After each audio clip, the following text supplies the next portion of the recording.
نحمده ونصلي على رسوله الكريم أما بعد فأعوذ بالله من الشيطان الرجيم بسم الله الرحمن الرحيم رب اشرح لي صدري ويسر لي أمري واحلل عقدة من لساني يفقهوا قولي۔ اللہ کا شکر ہے جس نے ہمیں قرآن مجید کو پڑھنے اور سمجھنے کا موقع عطا کیا۔ قرآن مجید کا پڑھنا اور سمجھنا، پڑھانا یہ دنیا کے کاموں میں سے ایک بہترین کام ہے۔ اللہ کے رسول صلی اللہ علیہ وسلم نے ارشاد فرمایا، خیرکم من تعلم القرآن وعلمہ، بہترین ہے تم میں سے وہ لوگ جو قرآن سیکھیں اور سکھائیں۔ تو تمام طالب علم جو قرآن کے طالب علم ہیں وہ اللہ کی نظر میں بہترین ہیں، اور یہ کام جو یہاں آ کر آپ کرتے ہیں تو ایک بہترین کام کرتے ہیں۔ اس کام کو معمولی نہ سمجھیے، اس کوشش کو معمولی نہ سمجھیے۔ ایک اور حدیث میں آتا ہے کہ قرآن مجید پڑھنے پڑھانے والے اللہ کے چنے ہوئے بندے ہیں۔ حدیث کے الفاظ کچھ یوں ہیں، قال رسول اللہ صلی اللہ علیہ وسلم ان للہ اہلین من الناس قالوا یا رسول اللہ من ہم قال ہم اہل القرآن اہل اللہ وخاصتہ۔ رسول اللہ صلی اللہ علیہ وسلم نے فرمایا کہ بے شک اللہ کے کچھ خاص بندے ہیں لوگوں میں سے۔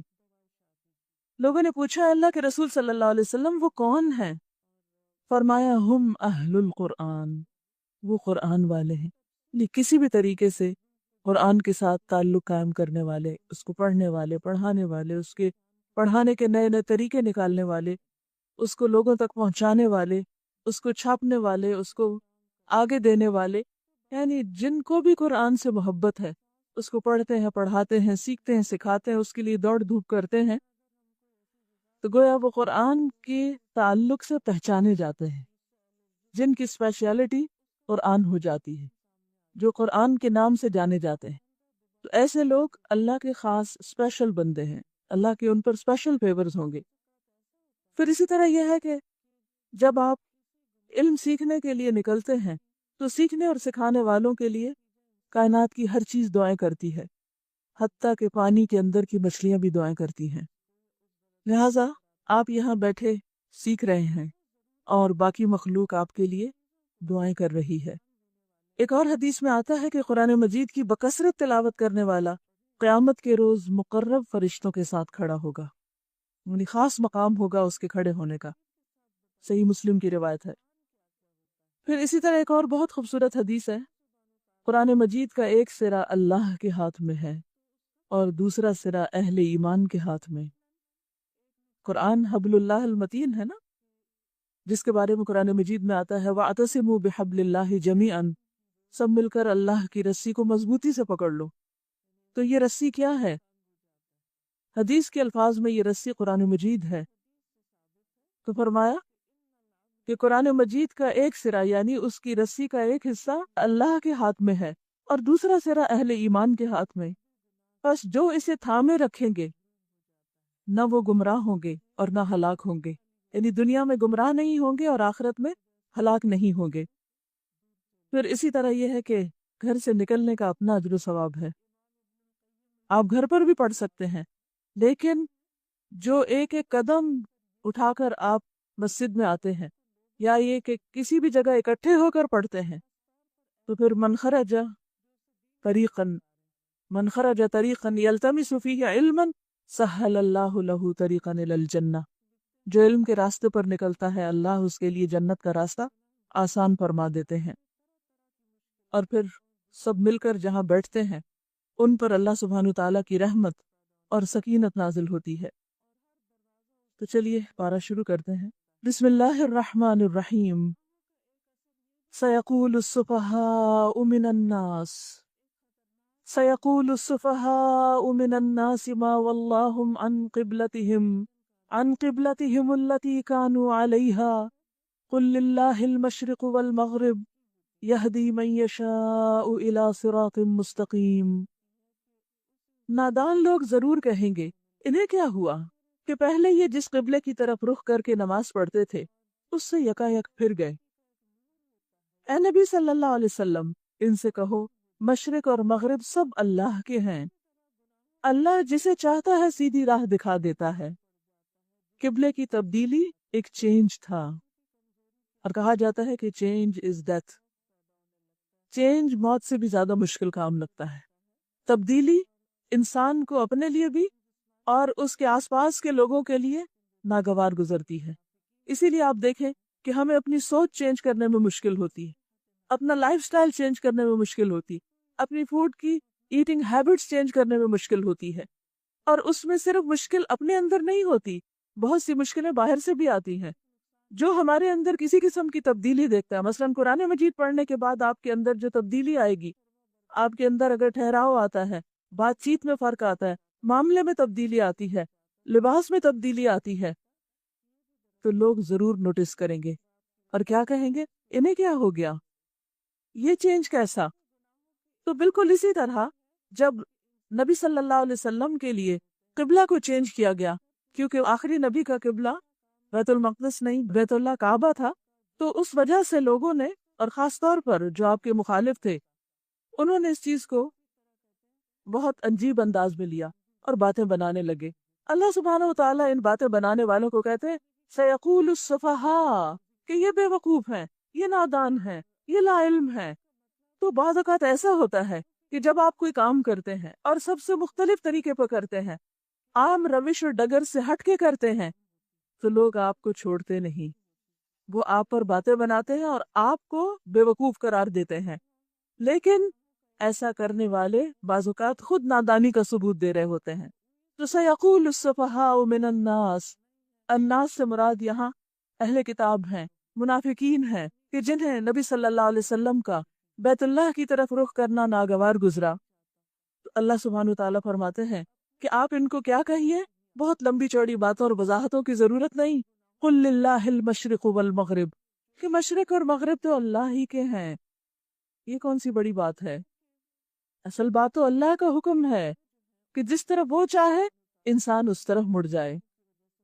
انسان کا دل ہر آن، ہر موقع پر، ہر جگہ اللہ ہی کی طرف مڑا رہنا چاہیے.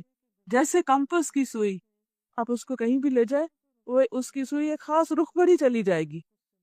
بندہ مومن کا دل اللہ سبحانہ وتعالی کی محبت سے سرشار ہوتا ہے، وہ جدھر اللہ کا حکم ہوتا ہے ادھر ہی مڑتا چلا جاتا ہے. اس کے اندر کوئی تکبر، کوئی رکاوٹ، کوئی انا، کوئی مشکل نہیں ہوتی. اس لیے فرمایا قُل لِلَّهِ الْمَشْرِقُ وَالْمَغْرِبُ، ہم تو اللہ کے اطاعت گزار ہیں. یہدی من یشاء الی صراط مستقیم، وہ جس کو چاہتا ہے سیدھے رستے کی طرف ہدایت دیتا ہے. اور اسی طرح تو ہم نے تمہیں ایک امت وسط بنایا ہے، بہترین امت. پچھلے پارے میں آپ نے بنی اسرائیل کا ذکر پڑھا، ان پر اللہ سبحانہ وتعالیٰ کے انعامات کا ذکر پڑھا، پھر ان کی نافرمانیوں کا ذکر پڑھا، پھر اللہ سبحانہ وتعالیٰ کی طرف سے آنے والی مختلف سزاؤں کا ذکر آپ نے پڑھا، اور ان کا ذکر کرنے کے بعد اب امت مسلمہ کا ذکر کیا جا رہا ہے. ابراہیم علیہ السلام کے ذکر کے ساتھ ہی بات کا رخ مڑ گیا اور یہ بتا دیا گیا کہ اب امامت بنی اسرائیل سے لے کر امت محمدیہ محمد صلی اللہ علیہ وسلم کی امت کو دی جا رہی ہے، اور اب یہ ذمہ داری ہمارے کندھوں پر ہے.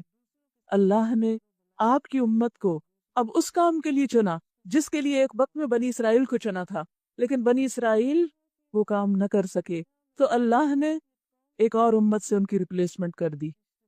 کیونکہ اللہ سبحانہ وتعالی زیادہ بہتر جانتے ہیں کہ کس کام کے لیے کون انسان، کون سا گروہ اور کون سی امت زیادہ بہتر ہے.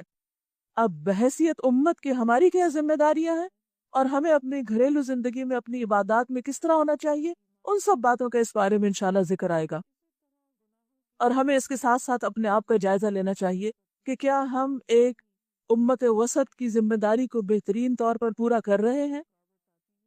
فرمایا وَكَذَلِكَ جَعَلْنَاكُمْ أُمَّةً وَسَطًا وَسَطًا لِتَكُونُوا شُهَدَاءَ عَلَى النَّاسِ، ہم نے تمہیں امت وسط بنایا تاکہ تم دنیا کے لوگوں پر گواہ ہو اور رسول تم پر گواہ ہو.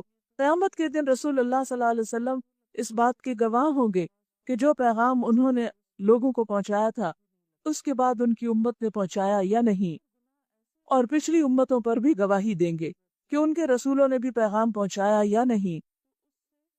تو بات یہ ہے کہ جو ذمہ داری آج ہم پر ہے یہ اتنی آسان نہیں ہے کہ ہم امت وسط اور بہترین امت ہونے کا ٹائٹل تو حاصل کر لیں لیکن وہ کام نہ کریں جو بحیثیت امت ہم کو کرنے چاہیے. کیونکہ اس کے بارے میں پھر قیامت کے دن پوچھ ہوگی۔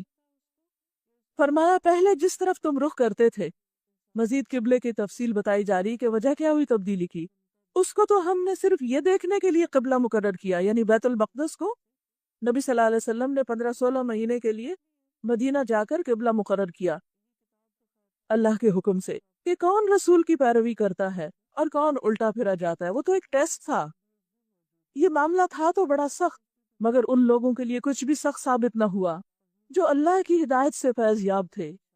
اللہ تمہارے اس ایمان کو ہرگز ضائع نہ کرے گا، یعنی تم نے وہ نمازیں جو اس قبلے کی طرف منہ کر کے پڑھی وہ ضائع نہیں جائیں گی، کیونکہ وہ بھی اللہ ہی کا حکم تھا۔ تو اس سے پتہ چلتا ہے کہ اصل بات اللہ کا حکم ہوتی ہے، اور اللہ تعالیٰ کو ہماری عبادت کی تو ضرورت نہیں، ہمارے سجدے سے کوئی فرق نہیں پڑتا، اسے کوئی فائدہ نہیں، ہمارے حج کرنے سے اس کا کوئی فائدہ نہیں۔ یہ سب کچھ کیا ہے؟ دراصل ہمارے فائدے کے لیے ہے، اور دوسرا یہ کہ ہمارا امتحان ہے کہ ہم اس کی بات مانتے ہیں یا نہیں۔ جب آذان کی آواز آتی ہے، پکار آتی ہے، تو ہم اٹھتے ہیں یا نہیں، اس کے آگے جھکتے ہیں یا نہیں۔ جب وہ ہمیں اپنے مال خرچ کرنے کو کہتا ہے تو کیا ہم اپنے مال اس کی راہ میں خرچ کرتے ہیں یا نہیں؟ یہ جتنے بھی عبادت کے جو بھی مظاہر ہیں، جو بھی شاعر ہیں، جو بھی ریچولز ہیں، یہ دراصل اس بات کی علامت ہے کہ جب ہمارا رب ہمیں بلاتا ہے تو ہم حاضر ہو جاتے ہیں اور ہم ادھر ادھر مڑتے چلے جاتے ہیں۔ تو یہ چین جو تھا اور یہ جو مڑنا تھا اور یہ جو گھومنا تھا، یہ دراصل اللہ کے حکم کے تابع تھا۔ ان اللہ بالناس لرؤوف الرحیم، یقین جانو کہ وہ لوگوں کے حق میں نہایت شفیق و رحیم ہے۔ یہ تمہارے منہ کا، یعنی نبی صلی اللہ علیہ وسلم کا بار بار آسمان کی طرف اٹھنا ہم دیکھ رہے ہیں، کیونکہ آپ کو انتظار تھا کہ آخری نبی کے قبلے کا وعدہ یہی کیا گیا تھا کہ وہ خانہ کعبہ ہوگا، تو آپ انتظار کر رہے تھے کہ کب حکم ملتا ہے۔ اور اس قبلے کی تبدیلی اصل میں سمبل تھا کس بات کا؟ کہ اب لیڈرشپ کا رول تبدیل ہو گیا ہے، بنی اسرائیل سے امت محمدیہ کو شفٹ ہو گیا ہے۔ لو ہم اسی قبلے کی طرف تمہیں پھیرے دیتے ہیں جسے تم پسند کرتے ہو، یعنی بیت اللہ، مسجد حرام کی طرف رخ پھیر دو۔ حرام کا معنی ہے حرمت والی، عزت والی، کیونکہ اردو میں ذرا حرام کا لفظ بہت اچھے معنوں میں استعمال نہیں ہوتا۔ اب جہاں کہیں تم ہو اسی کی طرف منہ کر کے نماز پڑھا کرو، دنیا میں کہیں بھی جاؤ اپنے قبلے کو نہ چھوڑو، اپنے مرکز کو نہ چھوڑو۔ یہ لوگ جنہیں کتاب دی گئی تھی خوب جانتے ہیں کہ تحویل قبلہ کا یہ حکم ان کے رب ہی کی طرف سے ہے اور برحق ہے، مگر اس کے باوجود یہ جو کچھ کر رہے ہیں اللہ اس سے غافل نہیں۔ یعنی اہل کتاب کو پہلے سے یہ بات پتہ تھی، اب یہ باتیں کیوں بنا رہے ہیں؟ یہ تو انڈرسٹوڈ تھا کہ یہ تبدیلی ہوگی۔ تم ان اہل کتاب کے پاس خواہ کوئی نشانی لے آؤ، ممکن نہیں کہ یہ تمہارے قبلے کی پیروی کرنے لگے، اور نہ تمہارے لیے یہ ممکن ہے کہ ان کے قبلے کی پیروی کرو۔ یہاں سے جب مرکز الگ ہوئے، گول الگ ہوئے، تو راہیں بھی جدا ہو گئیں اور دونوں امتیں الگ الگ ہو گئیں، اور ان میں سے کوئی گروہ بھی، یعنی یہود اور نصارہ میں سے کوئی گروہ بھی دوسرے کے قبلے کی پیروی کے لیے تیار نہیں۔ یعنی یہ اہل کتاب تو باہم خود بھی متفق نہیں، کہاں یہ کہ تم سے بھی یہ تقاضا کرتے ہیں کہ تم اس کی طرف رخ کرو۔ اور اگر تم نے اس علم کے بعد جو تمہارے پاس آ چکا ہے ان کی خواہشات کی پیروی کی تو یقیناً تمہارا شمار ظالموں میں ہوگا۔ نبی صلی اللہ علیہ وسلم سے کہا جا رہا ہے کہ علم آنے کے بعد پھر ان نادان لوگوں کی باتوں پہ نہیں چلنا۔ بات یہ ہے کہ انسان ہر ایک کو خوش نہیں کر سکتا، لیکن اسے ہمیشہ اصول پر قائم رہنا چاہیے۔ جو بھی حق ہو، جو بھی سچ ہو، اس کو پکڑ لینا چاہیے، چاہے وہ کڑوا ہو، چاہے اس میں مشکل آئے، کیونکہ اصل میں انسان کا بھلا اور فائدہ اسی میں ہے۔ ورنہ تو نبی صلی اللہ علیہ وسلم سے بھی کہہ دیا گیا کہ اگر علم آنے کے بعد ان کو راضی کرنے اور ان کو خوش کرنے کے لیے اپنے طریقوں کو بدل لیا، اللہ کے حکم کی پیروی نہ کری، تو پھر آپ بھی نہیں بچ سکیں گے۔ الذین آتیناہم الکتاب یعرفونہ، جن لوگوں کو ہم نے کتاب دی ہے وہ اس مقام کو جسے قبلہ بنایا گیا ہے ایسے پہچانتے ہیں جیسے اپنی اولاد کو پہچانتے ہیں۔ اسی طرح نبی صلی اللہ علیہ وسلم کو بھی وہ اسی طرح پہچانتے تھے جیسے اپنے بچوں کو پہچانتے ہیں، مگر ان میں سے ایک گروہ جانتے بوجھتے حق کو چھپا رہا ہے۔ یہ قطعی ایک امر حق ہے تمہارے رب کی طرف سے، لہٰذا اس کے متعلق تم ہرگز کسی شک میں نہ پڑو، کیونکہ جب انسان کو کسی بات پر یقین آ جاتا ہے تو اس کے عمل میں پائیداری آ جاتی ہے، استقامت آ جاتی ہے۔ ہر ایک کے لیے ایک رخ ہے، ہر شخص کسی نہ کسی ڈائریکشن میں دوڑا چلا جا رہا ہے، ہر شخص کا کوئی نہ کوئی قبلہ ہے، ہر ایک کے لیے ایک رخ ہے جس کی طرف وہ مڑتا ہے۔ بس تم بھلائیوں کی طرف سبقت کرو، جہاں بھی تم ہوگے اللہ تمہیں پالے گا، اس کی قدرت سے کوئی چیز باہر نہیں۔ یعنی اگر تم نے کوئی aim of life, target, purpose, goal, کوئی بھی چیز بنانا ہے تو پھر کیا کرو، وہ کوئی اچھا کام ہو جس کی طرف تم دوڑ دوڑ کر جاؤ۔ ہم سب کو بھی سوچنا چاہیے کہ ہمارا وہ رخ کون سا ہے، ہمارا وہ قبلہ کون سا ہے، وہ کون سی ایسی چیز ہے کہ جس کی طرف ہم بار بار پلٹتے ہیں۔ ہم کھانا کھاتے ہیں تو دوڑتے ہیں اس کی طرف، ہم باہر سے آتے ہیں تو دوڑتے ہیں اس کی طرف، ہم کہیں ہوتے ہیں دنیا میں تو دوڑتے ہیں اس کی طرف۔ وہ کون سا ایک ون سنگل پرپز یا ایم ان لائف ہے، یا کون سا میرا ایک ایسا پیشن ہے کہ جس کے لیے میں اسٹرگل کر رہا ہوں، وہ کون سی چیز ہے جو باقی ہر چیز پر اہمیت رکھتی ہے، پرائرٹی نمبر 1 ہے، جس کو میری زندگی میں خیر کی حیثیت حاصل ہے۔ کیونکہ جو بھی ہو وہ بھلائی ہو، فاستبقوا الخیرات، وہ خیر ہی ہو اور اسی کی طرف دوڑو۔ وہ کچھ بھی ہو سکتا ہے لیکن there should be some meaning in your life, some purpose there۔ آپ دیکھیے کہ ایٹم کا بھی نیوکلیس ہوتا ہے، the smallest thing in this world، اس کا بھی ایک نیوکلیس ہے اور اس کے ارد گرد الیکٹران پروٹون حرکت کر رہے ہیں۔ تو ہر چیز کو ایک نیوکلیس چاہیے ہوتا ہے۔ اگر ایٹم کو ضرورت ہے تو پھر کیا انسان کو ضرورت نہیں کہ اس کا ایک سینٹرل پوائنٹ ہو جس کے گرد اس کی ساری ایفرٹ گھومے؟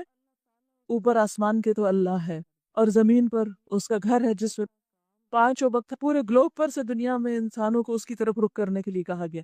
اسی طرح یہ تو بڑے پیمانے پر بحیثیت امت کے ہمارا ایک سینٹر ہے، لیکن ہر انسان کی زندگی کا بھی کوئی سینٹرل پوائنٹ ہونا چاہیے جہاں پر اس کی ساری کوششیں مرکوز ہوں کہ مرنے کے بعد جب وہ اللہ کے پاس جائے تو اس کے پاس کوئی چیز ہو دکھانے کے لیے کہ یا رب میں نے اپنی زندگی اس کام میں گزاری۔ ہم سب کو سوچنا چاہیے کہ ہماری سوچ، ہماری قوتیں، ہمارا مال، ہمارا وقت، وہ کون سی ایک ایسی چیز ہے جس کے لیے لگ رہا ہے اور جس کے لیے ہم دوڑ رہے ہیں۔ فرمایا لِكُلٍّ وِجْهَةٌ هُوَ مُوَلِّيهَا فَاسْتَبِقُوا الْخَيْرَاتِ أَيْنَمَا تَكُونُوا يَأْتِ بِكُمُ اللَّهُ جَمِيعًا إِنَّ اللَّهَ عَلَى كُلِّ شَيْءٍ قَدِيرٌ۔ تمہارا گزر جس مقام سے بھی ہو وہیں سے اپنا رخ نماز کے وقت مسجد حرام کی طرف پھیر دو، کیونکہ یہ تمہارے رب کا بالکل برحق فیصلہ ہے اور اللہ تم لوگوں کے اعمال سے بے خبر نہیں ہے۔ اور جہاں سے بھی تمہارا گزر ہو اپنا رخ مسجد حرام ہی کی طرف پھیرا کرو، اور جہاں بھی تم ہو اسی کی طرف منہ کر کے نماز پڑھو، کیونکہ یہ مسلمانوں کی شناخت ہے، پہچان ہے، آئیڈینٹی ہے کہ وہ کہیں بھی ہوں گے اپنے قبلے کو نہیں چھوڑیں گے، تاکہ لوگوں کو تمہارے خلاف کوئی حجت نہ ملے کہ ان کا تو کوئی مرکز ہی نہیں، کبھی کسی طرف منہ کرتے ہیں کبھی کسی طرف، کوئی گول ہی نہیں، زندگی میں سکیٹرڈ لوگ ہیں یہ۔ ہاں جو ظالم ہیں ان کی زبان کسی حال میں بند نہ ہوگی، تو تم ان سے نہ ڈرو بلکہ مجھ سے ڈرو، اور اس لیے کہ میں تم پر اپنی نعمت پوری کر دوں۔ بات یہ ہے کہ اگر اللہ کا ڈر بندے میں آ جائے تو ہر ایک کا ڈر نکل جاتا ہے، ورنہ انسان 100 چیزوں سے ڈرتا ہے اور یہ ڈر انسان کو کھوکھلا کر دیتا ہے اور انسان کو کسی کام کو نہیں چھوڑتا، اور یہ ڈر جو ہے اس کی وجہ سے انسان کی صلاحیتیں میکسیمم یوز نہیں ہوتی، کیونکہ وہ کبھی اس کو راضی کر رہا، کبھی اس کو کر رہا، کبھی اس کو کر رہا، کبھی اس کو کر رہا ہے، اور جو اس کو کرنا چاہیے یا جو وہ کر سکتا ہے یا جس کام کے لیے اللہ نے اس کو پیدا کیا ہے وہ کر ہی نہیں رہا، کیونکہ وہ سب سے ڈر رہا ہے۔ لہٰذا ہم سب کے لیے اس میں بہت بڑا میسج ہے کہ جب ہم کوئی صحیح کام کریں تو ہم صرف اور صرف اللہ سے ڈریں اور لوگوں سے ڈرنا چھوڑ دیں۔ لوگ چند دن باتیں بنائیں گے اور پھر اپنی جگہ پر آ جائیں گے، اور آپ نے یہ بھی دیکھا ہوگا کہ جب آپ لوگوں سے ڈرنا شروع کر دیتے ہیں تو لوگ آپ کو آرڈر آنے لگتے ہیں، اور جب لوگوں کو یہ پتہ چل جاتا ہے کہ یہ شخص صرف اللہ سے ڈرتا ہے اور سچ بات کرتا ہے تو تھوڑی دیر مشکل ضرور آتی ہے، لیکن آپ برداشت کر دیں تو اس کے بعد دوسروں کو بھی سمجھ آ جاتی ہے۔ وَلِأُتِمَّ نِعْمَتِي عَلَيْكُمْ، اور جب انسان اللہ سے ڈرتا ہے اسی وقت نعمت کا اتمام ہوتا ہے۔ وَلَعَلَّكُمْ تَهْتَدُونَ، اور تاکہ تم ہدایت پا جاؤ۔ تو بات یہ ہے کہ انسان جب اللہ سے ڈرتا ہے، انسان کی محبتوں کا مرکز اور محور صرف اور صرف اللہ ہو جاتا ہے، تو پھر اللہ اپنی نعمتیں ایسے بندے پر تمام کر دیتا ہے۔ اللہ اس شخص کی رہنمائی کرتا ہے اور اس رہنمائی کے لیے اس نے رسول بھیجا۔ کما ارسلنا فیکم رسولا منکم، تمہارے اندر سے، انسانوں میں سے، اربوں کے اندر، اربوں ہی کے اندر سے، اور پھر باقی تمام دنیا والوں کے لیے کیا کرتا ہے رسول؟ یتلو علیکم آیاتنا، تم پر ہماری آیات پڑھ کر سناتا ہے۔ تو گویا رسول کا کام کیا تھا؟ لوگوں کو اللہ کی باتیں پہنچانا، اور رسول کے بعد یہ منصب علماء کے حصے میں آیا کہ العلماء ورثۃ الانبیاء، یہ کام اب علماء کو کرنا ہے، کیا کہ لوگوں کو اللہ کی آیات پڑھ کر سنائیں۔ اور آج کا یہ کام بھی، اور اسی طرح کے بے شمار لوگ اور جو کام کر رہے ہیں، وہ سب بھی اسی سلسلے، اسی چین کی ایک کڑی ہے۔ یتلو علیکم آیاتنا ویزکیکم، اور صرف آیات پڑھ کے سنا دینا ہی کافی نہیں، جیسے نماز میں سنا دی جاتی ہیں یا جمعے کے خطبے میں، بلکہ اس کے ساتھ ساتھ انسانوں کا تزکیہ، تربیت، ان کو ایک ڈائریکشن دینا، یہ بھی ضرورت ہوتی ہے۔ وَيُعَلِّمُكُمُ الْكِتَابَ وَالْحِكْمَةَ، اور کتاب اور حکمت کی تعلیم بھی۔ وَيُعَلِّمُكُم مَّا لَمْ تَكُونُوا تَعْلَمُونَ، اور وہ علم دینا جو دنیا کی کتابوں میں نہیں ملتا۔ فَاذْكُرُونِي، تم سب پھر کیا کرو اس نعمت کے ملنے پر؟ اللہ کا ذکر کرو، اور جب تم اللہ کا ذکر کرو گے تو اللہ تمہارا ذکر کرے گا۔ کہاں پر؟ اپنے پاس فرشتوں میں۔ آپ کی اٹینڈنس یہاں نہیں، وہاں لگتی ہے۔ وَاشْكُرُوا لِي وَلَا تَكْفُرُونِي، اور میرے شکر گزار رہو کہ اللہ نے تم کو یہ نعمتیں دی، کتاب اور حکمت دی، رسول بھیجا، اور اس کی زندگی ہمارے سامنے بہترین نمونہ ہے۔ لہٰذا ان ساری نعمتوں پر گریٹفل ہو جاؤ، شکر گزار ہو جاؤ۔ وَلَا تَكْفُرُونِي، اور میری ناشکری مت کرو، خاص طور پر اس نعمت کی۔ وَلِأُتِمَّ نِعْمَتِي عَلَيْكُمْ، کہ تمہیں اللہ نے امت وسط بنایا، اور پھر اس کے بعد امت کو ہر دور میں اس کام کو دیا گیا، قیامت تک حضور صلی اللہ علیہ وسلم کی رسالت برقرار رہے گی، اور آپ ہی کی امت کی ذمہ داری رہے گی کہ وہ باقی امتوں کو اللہ کی طرف بلائیں۔ لہٰذا اللہ جس شخص کو اس کام کے لیے چن لے، اسے اس پر شکر گزار ہونا چاہیے اور اللہ ہی کا ذکر کرتے رہنا چاہیے۔ لیکن یہ کام ہے بڑا ہی مشکل۔ کہتے ہیں نا کہ وہ جو سر براؤن پہنتا ہے وہ کانٹوں پر ہوتا ہے یا کچھ، اینی مراد اس سے یہ ہے کہ جس شخص کو بھی لیڈرشپ ملتی ہے، جس شخص کو بھی ذمہ داری ملتی ہے، یعنی اب امت کی حیثیت سے ایک ذمہ داری ہم سب پر، جعلناکم امۃ وسطا، پھر امت میں سے کچھ گروہوں پر مزید ذمہ داری ہے، پھر ان گروہوں میں سے کچھ افراد پر مزید ذمہ داری ہے، پوری ایک ہائرارکی بنتی ہے، پورا پیرامڈ بن جاتا ہے، یعنی ایٹ لارج امت پر ذمہ داری، اور پھر کرتے کرتے کرتے اوپر تک یہ ذمہ داری جاتی۔ تو جب کوئی ذمہ داری کسی پر پڑتی ہے تو جہاں ایک طرف وہ آنر ہوتا ہے، ایک نعمت ہوتی ہے اللہ کی، وہاں دوسری طرف بہت بڑی سخت آزمائش بھی ہوتی ہے، اس کو نبھانا مشکل بھی ہوتا ہے۔ لہٰذا پھر کرنا کیا چاہیے؟ یا ایہا الذین آمنو، اے لوگو جو ایمان لائے ہو، استعینوا بالصبر والصلاۃ، صبر اور نماز سے مدد مانگو۔ کس سے؟ جس نے یہ ذمہ داری ڈالی۔ اب دیکھیے کہ امت کی تعداد تو لاکھوں کروڑوں میں ہے، ملینز میں ہے، بلینز میں ہے، لیکن اس میں سے کتنے ہیں جو یہ کام کر رہے ہیں جس کے لیے اللہ نے آخری رسول ہم میں بھیجا تھا؟ بہت چند، بہت کم، بالکل چند ایک لوگ۔ اور وہ بھی جو کر رہے ہیں ان کی کوالٹی کیا ہے؟ کیوں نہیں کرتا یہ کام؟ وجہ کیا ہے؟ اس راہ کی مشکلات۔ سب سے زیادہ مشکلات پیغمبروں پر آئیں، اور پھر اس کے بعد ان لوگوں پر آئیں جو پیغمبروں کے اس راستے پر چلے۔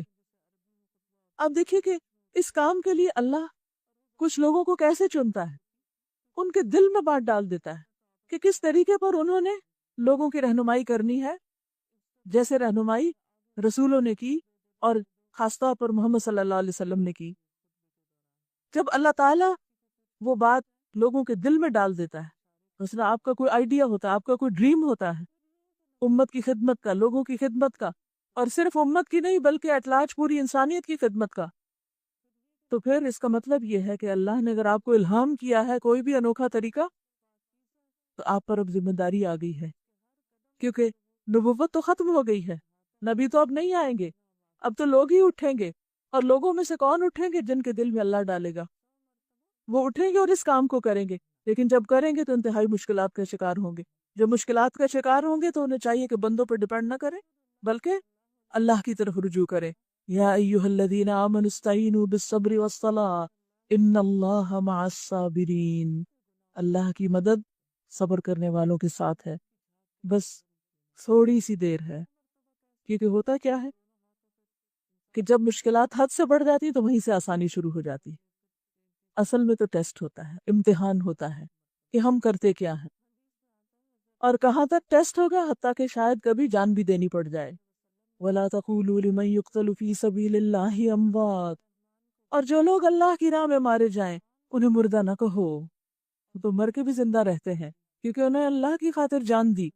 اگر جان دینے والوں کا یہ اجر ہے تو کچھ اور دینے والوں کا اجر نہیں ہوگا؟ ایسے لوگ تو حقیقت میں زندہ ہیں.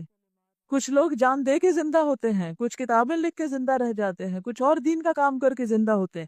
امام بخاری دنیا سے جا چکے ہیں، اگرچہ میدان جنگ میں شہادت نہیں ملی تھی، لیکن اپنی کتاب کی وجہ سے، اپنے کام کی وجہ سے کیا آج وہ زندہ نہیں؟ اور اسی طرح بے شمار علماء امت، بے شمار خادم دین، وہ سب زندہ ہیں اپنے کاموں اور کارناموں کی وجہ سے. تو ایسے لوگ جو جان دے کر چلے جائیں اللہ کے راستے میں، انہیں تم مردہ نہ کہو، وہ زندہ ہیں مگر تمہیں ان کی زندگی کا شعور نہیں ہوتا. اور ہم ضرور تمہیں خوف و خطر، فاقہ کشی، جان و مال کے نقصانات اور آمدنیوں کے گھاٹے میں مبتلا کر کے تمہاری آزمائش کریں گے. یہ مصائب خمسہ ہیں، اللہ نے پہلے سے وارننگ دے دی. یہ مصیبتیں تو آئیں گی ہی آئیں گی، تیار رہو ان کے لیے. وَلَنَبْلُوَنَّكُمْ، لام بھی تاکید کا، نون مشدد بھی تاکید کا. وَلَنَبْلُوَنَّكُمْ، ضرور ضرور تم کو آزمائیں گے، امتحان لیں گے تمہارا. بِشَيْءٍ مِّنَ الْخَوْفِ، خوف میں سے، وَالْجُوعِ، بھوک میں سے، وَنَقْصٍ مِّنَ الْأَمْوَالِ، کبھی مال کم ہوں گے، وَالْأَنفُسِ، کبھی جانیں چلی جائیں گی، وَالثَّمَرَاتِ، اور کبھی پھل تمہارے کیے کرائے غارت ہو جائیں گے. وَبَشِّرِ الصَّابِرِينَ، ایسے میں بھی خوشخبری دے دو صبر کرنے والوں کو کہ جن کی محنتیں اور جن کی کوششیں ان کی آنکھوں کے سامنے بظاہر رائے گاں گئی، لیکن اللہ کے ہاں محفوظ ہو گئیں، وہاں ضائع نہیں ہوئی. اور بات یہ ہے کہ اللہ کیوں آزماتا ہے؟ پکا کرنے کے لیے نا، مزید کام کرنے کے لیے. آپ کچی مٹی کا گھر بنائے تو اس کی اور بات ہے، پکی کا بنائے تو اور ہوگا، کنکریٹ کا بنائے تو اس کا نتیجہ کچھ اور ہوگا. تو اب کنکریٹ بننے کے لیے تو کئی مرحلوں سے گزرنا پڑتا ہے. گرینائٹ جو ہے وہ عام مٹی سے تو مختلف ہے. آپ مٹی کا بھی ایک سلیب بنا کے رکھ سکتے ہیں، لیکن وہ کتنے دن چلے گا؟ تو اللہ کو اپنے کام کے لیے کیسے لوگ چاہیے؟ کچی مٹی کے بنے ہوئے نہیں، کنکریٹ جیسے راکس چاہیے. اور راک بننے کے لیے پھر انسان کو مختلف مشکلات سے گزرنا پڑتا ہے. الذین اذا اصابتہم مصیبۃ قالوا انا للہ وانا الیہ راجعون، کہ جب ان پر کوئی مصیبت پڑے تو کہیں کہ ہم اللہ ہی کے ہیں اور اللہ ہی کی طرف ہمیں پلٹ کر جانا ہے. کچھ لوگ مصیبت آنے پر ناراض ہوتے ہیں، کچھ لوگ صبر کرتے ہیں اور کچھ لوگ شکر کرتے ہیں. یہ 3 درجے ہوتے ہیں. ناراض ہونے والے اپنے کیے کا حصہ پاتے ہیں، صبر کرنے والے اجر پاتے ہیں، اور شکر کرنے والے اللہ کے مقرب بن جاتے ہیں. وہ مشکل میں کیوں شکر کرتے ہیں کہ شکر ہے اس سے زیادہ بھی آ سکتی تھی. وہ اس لیے شکر کرتے ہیں کہ اللہ نے ہمیں چنا ہے اور اللہ ہم سے اب کوئی بہتر کام لے گا، اس سے زیادہ بڑا کام لے گا. کیونکہ آپ بڑا کام کر ہی نہیں سکتے جب تک آپ کے اندر مضبوطی نہیں آتی، اور مضبوطی آ نہیں سکتی جب تک آپ مشکلات سے گزرتے نہیں. اولئک علیہم صلوات من ربہم ورحمہ، ایسے ہی لوگوں پر اپنے رب کی طرف سے نوازشیں ہیں اور رحمت ہے. وَأُولَئِكَ هُمُ الْمُهْتَدُونَ، اور ایسے ہی لوگ سیدھے راستے پر ہیں. مشکلات کا ذکر آیا تو اب اس خاتون کی نشانیوں کا ذکر ہے جس نے اللہ کی خاطر ایک ویرانے میں، ایک صحرا میں، ایک بچے کے ساتھ، تھوڑے سے پانی اور کھجوروں کے ساتھ رہنا گوارا کر لیا تھا. اسے پتا تھا یہاں کوئی مارکیٹ نہیں، اسے پتا تھا یہاں کوئی پانی نہیں، لیکن کس لیے یہ سب قبول کیا؟ کہ اللہ کا حکم ہے. میرا اشارہ ہے حضرت ہاجرہ کی طرف کہ جنہوں نے بلکتے بچے کے لیے پانی کی تلاش میں صفا اور مروہ کے چکر کاٹے. تو کس طرح اللہ سبحانہ و تعالیٰ نے ان کی کوششوں کو قبول فرمایا اور آج ان کو شاعر اللہ کہا. آج بڑے بڑے مرد حضرات ان کے بیچ میں دوڑ رہے ہوتے ہیں. یہ سنت کس نے شروع کی تھی؟ ایک عورت نے شروع کی تھی. ان الصفا والمروہ من شعائر اللہ، بے شک صفا اور مروہ اللہ کی نشانیاں ہیں، اللہ کی نشانیوں میں سے ہیں. لہذا جو شخص بیت اللہ کا حج یا عمرہ کرے اس کے لیے کوئی گناہ کی بات نہیں کہ ان دونوں پہاڑیوں کے درمیان صحیح کر لے، کیونکہ بعد میں اس میں بت رکھ دیے گئے تھے تو مسلمانوں کو تھوڑی جھجک ہوتی تھی کہ پتہ نہیں ابھی ہمیں یہ کام کرنا ہے یا نہیں. تو اللہ نے فرمایا نہیں، یہ سنت کو تو جاری رکھنا ہے. اور جو برضا اور رغبت کوئی بھلائی کا کام کرے، اللہ کو اس کا علم ہے، لوگوں کو نہیں پتا، اللہ کو پتا ہے. وَمَن تَطَوَّعَ خَيْرًا فَإِنَّ اللَّهَ شَاكِرٌ عَلِيمٌ، اللہ اس کی قدردانی کرنے والا ہے، وہ جانتا ہے۔ ان الذین یکتمون ما انزلنا من البینات والہدی، جو لوگ ہماری نازل کی ہوئی روشن تعلیمات اور ہدایات کو چھپاتے ہیں، یعنی لوگوں تک نہیں پہنچاتے، اس حال میں کہ ہم انہیں سب انسانوں کی رہنمائی کے لیے اپنی کتاب میں بیان کر چکے ہیں۔ یعنی اللہ کی کتاب میں جو کچھ آیا ہے اسے کہاں جانا چاہیے؟ شیلفوں کے اندر بند کر کے رکھ دینا چاہیے؟ نہیں، اسے لوگوں تک جانا چاہیے۔ لیکن جو لوگ نہیں پہنچاتے، ڈر سے یا سستی سے یا کسی بھی وجہ سے، اور خاص طور پر اسے ڈر کے مارے چھپا لیتے ہیں کہ اگر یہ لوگوں کو بتایا تو شامت آ جائے گی، یا یہ کہ بڑا مشکل راستہ ہے یہ، اس لیے ہم تو کر نہیں سکتے۔ فرمایا کہ یقین جانو کہ اللہ بھی ان پر لعنت کرتا ہے اور تمام لعنت کرنے والے بھی ان پر لعنت بھیجتے ہیں، تو ایسے لوگ پھر اللہ کی رحمت سے محروم ہو جاتے ہیں۔ بنی اسرائیل نے یہی تو کیا تھا کہ حق ان کے پاس آیا، لیکن انہوں نے حق کو چھپا لیا، محمد صلی اللہ علیہ وسلم کو اکنالج نہیں کیا، قرآن کو نہیں مانا۔ البتہ جو اس روش سے باز آ جائیں اور اپنے طرز عمل کی اصلاح کر لیں اور جو کچھ چھپاتے تھے اسے بیان کرنے لگیں، ان کو میں معاف کر دوں گا، اور میں بڑا درگزر کرنے والا اور رحم کرنے والا ہوں۔ جن لوگوں نے کفر کا رویہ اختیار کیا اور کفر ہی کی حالت میں جان دے دی، ان پر اللہ اور فرشتوں اور تمام انسانوں کی لعنت ہے، اسی لعنت زدگی کی حالت میں وہ ہمیشہ رہیں گے، یعنی اللہ کی رحمت سے محروم۔ نہ ان کی سزا میں تخفیف ہوگی اور نہ پھر انہیں کوئی دوسری مہلت دی جائے گی۔ لیکن سوچئے کہ لوگ کفر میں کیوں مرتے ہیں؟ اس لیے کہ پیغام نہیں پہنچتا۔ تو اگر ان کی یہ پکڑ ہے تو پیغام چھپانے والوں کی کچھ نہیں۔ وَإِلَٰهُكُمْ إِلَٰهٌ وَاحِدٌ لَا إِلَٰهَ إِلَّا هُوَ لَا إِلَٰهَ إِلَّا هُوَ الرَّحْمَٰنُ الرَّحِيمُ، تمہارا خدا ایک ہی خدا ہے، اس رحمان اور رحیم کے سوا کوئی اور خدا نہیں۔ اس حقیقت کو پہچاننے کے لیے اگر کوئی نشانی اور علامت درکار ہے تو جو لوگ عقل سے کام لیتے ہیں ان کے لیے ان فی خلق السماوات والارض، ان کے لیے آسمانوں اور زمین کی ساخت میں، رات اور دن کے پیہم ایک دوسرے کے بعد آنے میں، ان کشتیوں میں جو انسان کے نفع کی چیزیں لیے ہوئے دریاؤں اور سمندروں میں چلتی پھرتی ہیں، بارش کے اس پانی میں جسے اللہ اوپر سے برساتا ہے، پھر اس کے ذریعے زمین کو زندگی بخشتا ہے، اور اپنے اسی انتظام کی بدولت زمین میں ہر قسم کی جاندار مخلوق کو پھیلا دیتا ہے، ہواؤں کی گردش میں اور ان بادلوں میں جو آسمان و زمین کے درمیان تابع فرمان بنا کر رکھے گئے ہیں، بے شمار نشانیاں ہیں۔ تو بات یہ ہے کہ اگر لوگوں کو خود اپنے اندر توحید کا سبق پختہ کرنا ہے یا دوسروں کے اندر پختہ کرنا ہے، تو پھر اس کے لیے کیا ضروری ہے کہ اللہ کی تخلیق میں غور کرو اور ان تمام نشانیوں پر غور و فکر کرو، تو تم اللہ کو پالو گے، تم اس کو پہچان لو گے۔ لیکن اس کے باوجود بھی کہ اتنی کھلی کھلی نشانیاں ہر طرف موجود ہیں، پھر بھی لوگوں کو نظر نہیں آتی، لگتا ہے آنکھوں پر پٹی پڑی ہوئی ہے، پٹی بندھی ہوئی ہے۔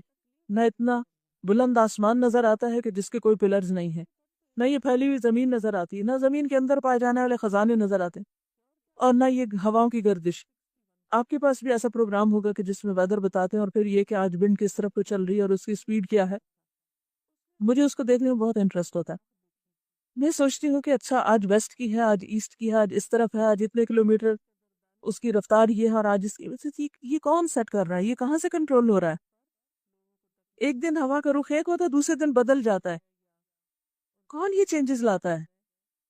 کوئی انسان تو نہیں، دنیا میں تو کہیں کوئی ایسا ویدر آفس نہیں کہ جو اس کو کنٹرول کر رہا ہو، کہ کوئی ٹاور ایسا ہو کہ جس سے سب ہواؤں کو ڈائریکشن دی جا رہی ہو کہ اب آپ ادھر نہیں ادھر چلیں۔ یہ کوئی ہے نا اس کے اوپر، اور وہ اللہ ہی ہے۔ اور اسی طرح باقی تمام چیزوں میں بھی اگر غور و فکر کیا جائے تو اللہ کی قدرت صاف نظر آتی ہے، لیکن اس کے باوجود لوگوں نے اللہ کو چھوڑ کر اور بت بنا رکھے، کس لیے؟ اپنے عبودیت کے جذبات کی تسکین کے لیے، کیونکہ ہر انسان کے اندر اللہ نے یہ تڑپ رکھ دی، پیاس رکھ دی، کیا کہ وہ اپنے سے بڑھ کے کسی کو چاہے، جس کے لیے وہ اپنا سب کچھ قربان کر دے، جس کے لیے وہ اپنا سب کچھ نچھاور کر دے۔ عام طور پر لوگ کیا کرتے ہیں؟ یہ سب کس کے لیے کرنا چاہتے ہیں؟ یا انسانوں کے لیے، بعض لوگ بتوں کے لیے، بعض لوگ کچھ ایسے ہستیوں کے لیے جن کا کوئی وجود ہی نہیں، ایسے ایسے بت بنا رکھے، ایسے ایسے نام رکھے ہوئے